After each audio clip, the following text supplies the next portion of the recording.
and that's something that she does for kids with APD. And so I had observed her doing that with some kids, and she also had like a high school intern that was there with her, and she asked us if, like, the two of us, if we wanted to try it and like see what it's like, so that we know kind of what the kids were doing and how it works. So I went first and like did it, and I bombed it. Like, I did really bad on it. And then... So how did that make you feel? I was just very confused because it's based on, like, rhythm, and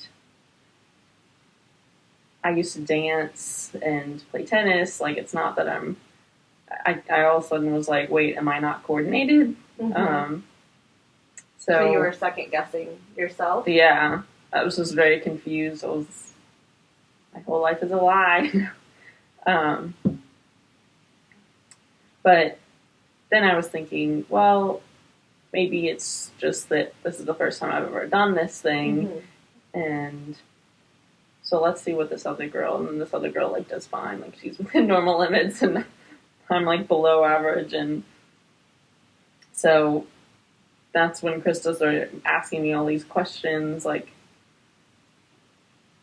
do you have hearing loss or any of that stuff? And I started thinking back to when I was little, and I knew that when I was little, I used to go to the audiologist. Don't think I knew at the time that that's what it was. I think that's when I made the connection between doing all those hearing tests as a kid and learning about audiology in class. Was like when I was, and in that moment it just like connected, and I was like, I guess that was audiology. I guess I was an audiologist that I was going to for that many years. So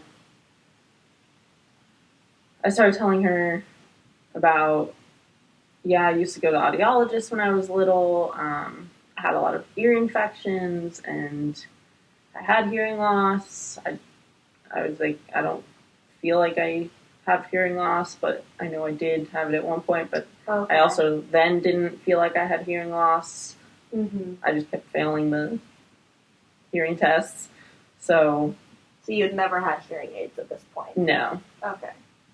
So after that, she asked me, like, what my last hearing test was. Like, probably middle school or something. So she wanted to set me, like, have me come back, and she would do, like, a full audio and a full APD evaluation, too. So that's what I did a few weeks later. But before that, I, like, went home and was asking my parents all these questions. And I was like, Mom, what happened when I was little? Like, you were trying to piece together. Yeah, because it wasn't this huge thing that I guess made a huge impact on my life. Like, it was something that happened, and I went to the audiologist for several years, but it just kind of, like, went out of my brain. Like, it wasn't... So it wasn't something you remembered as being a big deal? Does that sound right? Yeah. It was just, I didn't really remember, like, I didn't remember it until I had a reason to remember it. Okay. You know, like, I wasn't thinking about it all the time or anything. It was just, oh yeah, like, that did happen. I do remember parts of that now. When you took audiology classes, you hadn't made that connection? I started to make it a little bit, but